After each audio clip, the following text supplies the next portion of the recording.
pendekatan dalam sosiologi yang mempelajari bagaimana orang-orang dalam kehidupan sehari-hari menciptakan dan memahami tatanan sosial melalui interaksi mereka. Konsep ini diperkenalkan oleh Harold Winkelried pada tahun 1967. Prinsip utama dari etnometodologi individu atau sebagai pencipta makna. Orang-orang yang tidak hanya mengikuti aturan sosial, tetapi juga secara aktif membangun dan menafsirkan aturan tersebut dalam interaksi mereka. Metode orang biasa. Etnometodologi meneliti bagaimana orang-orang menggunakan metode sehari-hari seperti bahasa, isyarat, dan norma sosial untuk memahami dunia sosial mereka, indeksikalitas, dan konteks seksualitas. Makna suatu tindakan atau ucapan bergantung pada konteksnya. Misalnya, kata oke bisa berarti persetujuan, sindiran, atau ketidakpedulian atau ketergantungan sosial. Breaching, eksperimen atau eksperimen pelanggaran. Garfinkel menggunakan eksperimen ini untuk mengungkapkan aturan sosial tersembunyi dengan meminta partisipan melanggar norma-norma sehari-hari dan melihat bagaimana orang lain berinteraksi. Contohnya, bertindak seperti orang asing di dalam rumah sendiri. Contoh penerapan etnomologi dalam komunikasi meneliti bagaimana orang-orang memahami makna tersirat dalam percakapan. Di dalam dunia kerja sendiri, mengkaji bagaimana pekerja beradaptasi dengan aturan tidak tertulis di tempat kerja. Di media sosial sendiri, melihat bagaimana norma sosial berkembang dalam interaksi online. Etnomologi sering digunakan dalam studi interaksi sosial mikro, etnografi, dan analisis percakapan. Ini membantu memahami bagaimana manusia menciptakan keteraturan sosial dalam kehidupan sehari-hari. Materi lanjutan etnomologi setelah memahami dasar-dasarnya, materi lanjutan ini membahas lebih lengkap, yaitu teori, metodologi, serta aplikasinya dalam berbagai bidang. Yang pertama, kunci dalam etnomologi. Yang pertama yaitu indeksikalitas atau konteks makna suatu ujaran atau tindakan tidak pernah absolut tetapi bergantung pada konteks sosial dan interaksi. Contohnya, kata terima kasih bisa memiliki makna tulus atau sarkasme tergantung pada nada dan situasi.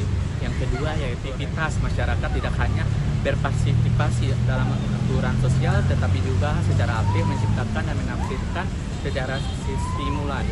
Artinya individu tidak hanya tunduk pada struktur sosial tetapi juga terus-menerus membangun dan juga menyesuaikan. Yang ketiga yaitu akuntabilitas sosial. Segala tindakan individu dapat dipahami dan dipertanggungjawabkan oleh orang lain dalam merangka norma sosial yang berlaku. Contohnya, jika seseorang tiba berbicara dengan suara sangat keras di perpustakaan, orang lain akan berusaha memahami dan apakah itu tidak sengaja, kecelakaan, atau ada alasan tertentu. Metodologi penelitian etnologi, analisis percakapan atau conversation analysis memeriksa bagaimana orang-orang berinteraksi dalam melalui bahasa, isyarat, dan ekspresi dalam komunikasi sehari-hari. Fokus pada jeda, intonasi, dan urutan percakapan. Yang kedua adalah breaching eksperimen atau eksperimen pelanggaran.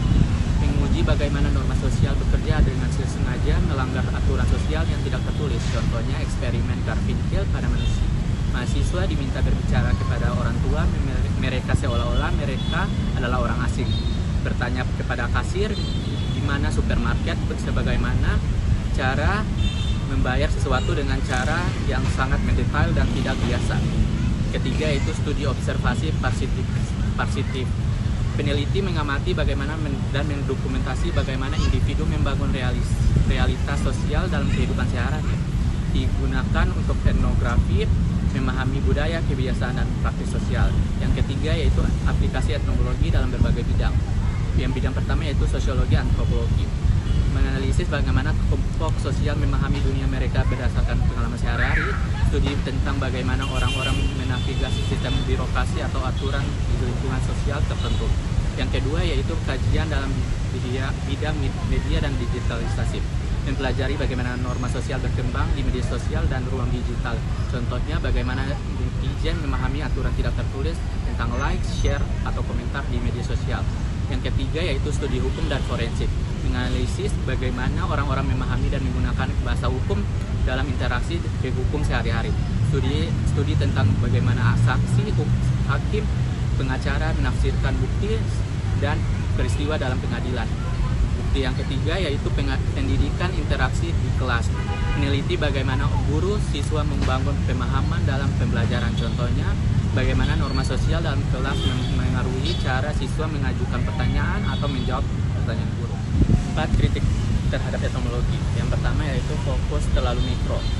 Terlalu berfokus pada interaksi individu tanpa melihat faktor struktural yang lebih besar dalam masyarakat. Yang kedua, tidak menghasilkan teori yang general. Etnomologi lebih banyak melakukan deskripsi empiris daripada membangun teori sosiologi yang luas. Yang ketiga yaitu sulit direplikasi karena banyak metode etnomologi berbasis observasi dan eksperimen informal, sulit untuk bereplikasi hasil penelitian dalam konteks berbeda. Yang kelima yaitu studi kasus etnomologi. Yang pertama yaitu studi kasus Barneveld pada pasien rumah sakit. Meneliti bagaimana dokter dan pasien memahami status medis berdasarkan komunikasi yang terjadi, menunjukkan bahwa diagnosis medis bukan hanya proses ilmiah tetapi juga interaksi sosial yang penuh dengan intervensi. Yang kedua, B. Studi pelayanan pelanggan. Melihat bagaimana interaksi antara pelanggan dan pegawai toko membangun pengalaman belanja, mengungkapkan aturan tidak tertulis seperti bagaimana pelanggan harus bersikap sopan atau pegawai harus memberikan senyum. Yang ketiga yaitu studi tentang interaksi dalam keluarga. Meneliti bagaimana anggota keluarga menginterpretasikan peran mereka dalam berkomunikasi sehari-hari. Contohnya bagaimana anak belajar memahami aturan sosial di rumah melalui interaksi dengan kedua orang tua maupun saudara mereka masing-masing. Kesimpulan etnomologi memberikan wawasan tentang bagaimana individu membentuk dan memahami realitas sosial dalam kehidupan sehari-hari. Meskipun mendapat kritik karena pendekatannya sangat mikro, etnomologi tetap menjadi alat penting dalam studi sosial komunikasi interaksi manusia. Setelah memahami konsep dasar dan metode dalam etnometodologi, materi lanjutannya yaitu membahas lebih dalam mengenai pendekatan analitis, pengaruh etnomologi dalam berbagai disiplin ilmu, serta perkembangan terbaru dalam studi etnomologi. Yang pertama yaitu pendekatan analitis dalam etnomologi. Etnomologi sendiri menggunakan beberapa pendekatan analitis untuk memahami bagaimana individu menciptakan dan mempertahankan makna dalam kehidupan sosial mereka. Yang kedua yaitu analisis kategorisasi atau membership categorization analysis atau MCA, dikembangkan oleh Harvey Sachs. MCA melihat bagaimana orang-orang mengelompokkan diri sendiri dan orang lain ke dalam kategori sosial tertentu. Contohnya dalam percakapan sehari-hari, orang mungkin mengkategorikan seorang ibu atau guru atau pelanggan berdasarkan peran sosial yang diasumsikan. Kategori ini tidak hanya bersifat deskriptif tetapi juga memiliki aturan implisit yang menentukan bagaimana seseorang harus bertindak dalam peran tersebut. B. Analisis tindakan berurutan atau sequel analysis, menganalisis bagaimana urutan tindakan dalam interaksi sosial menciptakan makna. Contohnya dalam wawancara kerja, pewawancara mengajukan pertanyaan dan pelamar diharapkan merespon dengan jawaban yang relevan. Jika pelamar diam terlalu lama dan tidak menjawab secara yang biasa atau mengganggu ekspektasi sosial. Yang ketiga yaitu analisis kegagalan komunikasi, meneliti bagaimana pelanggaran dalam komunikasi dan membantu mengungkap aturan tertulis dan interaksi sosial. Contohnya jika seseorang tidak memahami lelucon yang diutarakan suatu kelompok, respon kelompok terhadap kesalahpahaman tersebut menunjukkan ada norma sosial yang ada. Pengaruh etnomologi dalam berbagai disiplin ilmu. Etnomologi tidak hanya digunakan dalam sosiologi tetapi juga mempengaruhi berbagai bidang lain seperti linguistik, ilmu komputer, dan studi interaksi manusia. Yang pertama yaitu linguistik dan analisis wawancara. Etnomologi berkontribusi pada pemahaman tentang bagaimana bahasa sehari-hari digunakan, studi tentang bagaimana makna tersirat atau implikatur dalam muncul percakapan, dan bagaimana aturan percakapan dikelola oleh partisipan. B. Yang selanjutnya yaitu ilmu komputer dan kecerdasan buatan, digunakan dalam pengembangan antarmuka pengguna berbasis bahasa alami, membantu dalam memahami bagaimana manusia berinteraksi dengan sistem berbasis AI seperti chatbot dan asisten virtual. Yang selanjutnya itu kajian budaya dan media, meneliti bagaimana norma sosial terbentuk dalam representasi media dan bagaimana individu memahami serta meresponnya. Contohnya bagaimana realitas sosial dikonstruksikan dalam reality show atau media sosial. Selanjutnya itu studi medis atau psikologi kritis, meneliti bagaimana interaksi dokter pasien untuk pengalaman medis, bagaimana pasien memahami penyakit mereka melalui komunikasi dengan tenaga medis. Contohnya dokter menggunakan istilah teknis, sementara pasien mungkin memiliki pemahaman yang berbeda yang bisa menyebabkan kesalahpahaman. Hingga perkembangan terbaru dalam etnomologi. Etnometodologi terus berkembang dan beradaptasi dengan perubahan sosial serta perkembangan teknologi. Etnologi dan digitalisasi, studi tentang bagaimana norma sosial berubah dalam lingkungan digital. Contohnya bagaimana orang-orang menafsirkan emoji dalam komunikasi online atau bagaimana aturan sosial berkembang dalam komunikasi virtual seperti Discord atau Reddit. Yang selanjutnya itu etnologi dalam penelitian keamanan cyber, digunakan untuk memahami bagaimana individu memahami dan menavigasi risiko dalam keamanan digital. Contohnya studi tentang bagaimana orang-orang menafsirkan peringatan keamanan di situs web atau bagaimana mereka merespon ancaman phishing. Selanjutnya yaitu etnologi dan studi perubahan sosial, menganalisis bagaimana masyarakat menyesuaikan diri dengan perubahan sosial seperti pandemi, perubahan iklim, atau pergeseran budaya seperti misalnya kerja dari rumah. Contohnya yaitu bagaimana orang-orang menafsirkan dan menyesuaikan kebiasaan sehari-hari selama pandemi COVID-19 seperti menjaga jarak sosial dan menggunakan masker. Yang selanjutnya itu studi kasus kelanjutan dalam etnologi. Studi kasusnya yaitu studi komunikasi dalam krisis, meneliti bagaimana komunikasi diorganisir dalam situasi darurat seperti di rumah sakit yang saat terjadi bencana atau dalam tim penyelamat beroperasi dalam evakuasi. Fokus bagaimana individu menginterpretasikan dan mengikuti instruksi dalam kondisi stres tinggi. Selanjutnya studi norma dalam komunitas online, meneliti bagaimana norma sosial terbentuk dalam komunitas daring, misalnya dalam forum, diskusi, atau media sosial.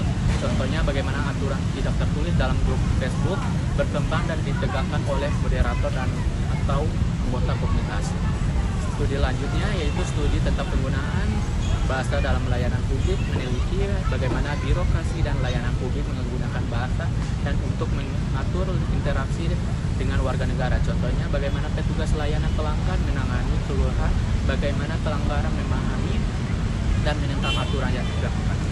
5 tantangan dalam dan masa depan etnologi. Meskipun etnologi telah berkembang dan diterapkan dalam berbagai bidang, masih ada beberapa tantangan yang perlu dihadapi. Contohnya kesulitan dalam generalisasi karena etnologi fokus pada analisis kasus spesifik dalam konteks tertentu. Sulit untuk membuat generalisasi luas yang dapat diterapkan ke semua situasi sosial. Yang kedua yaitu tantangan dalam dokumentasi dan replikasinya. Penelitian etnologi sering bergantung pada observasi yang sulit untuk didokumentasikan secara objektif dan atau direplikasikan dalam kondisi lain. Selanjutnya integritas dengan pendekatan makro sosial. Perlu adanya upaya untuk menghubungkan temuan etnologi dengan teori sosial makro agar lebih relevan dalam menjelaskan perubahan sosial dalam skala besar. Selanjutnya adaptasi terhadap perubahan teknologi. Dengan perkembangan teknologi digital, etnologi perlu beradaptasi untuk memahami bagaimana norma sosial berkembang dalam dunia virtual dan berbasis AI.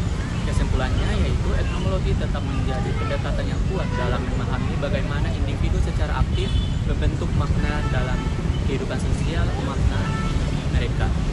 Dengan perkembangan teknologi, perubahan sosial cepat. Pendekatan ini terus beradaptasi dan berkembang, membuka kemungkinan penelitian baru dalam dunia digitalisasi, keamanan, cyber, dan interaksi manusia dengan kecerdasan buatan. Pendekatan ini kita untuk mendukung tidak hanya menerima aturan sosial itu saja, tetapi juga untuk memahami bagaimana aturan itu dibuat, dipelihara, dan berubah dalam praktis sehari-hari.